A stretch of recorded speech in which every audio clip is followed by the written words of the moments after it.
वबरकातुहू। मैं साले दोम की स्टूडेंट हूँ। आज मैं आपसे हज़रत मूसा अलैहिस्सलाम का मौजज़ा पेश करना चाहती हूँ।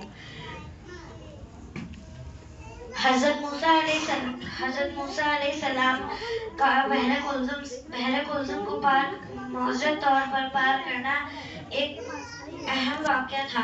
जब फ़िरौन की फ़ौज से बचने के लिए आप अपनी कौम बनी इसराइल के साथ मिस्र से निकले तो अल्लाह ताला के हुक्म से समंदर पर ऐसा मारा जिससे समंदर के 12 रास्ते बन गए और बनी इसराइल वहां से पार हो गए।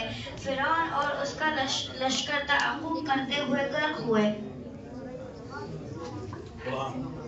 अस्सलाम वालेकुम वरहमतुल्लाहि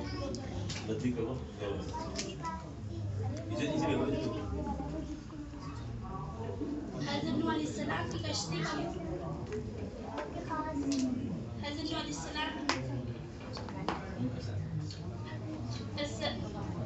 नूह अलैहिस्सलाम की कश्ती का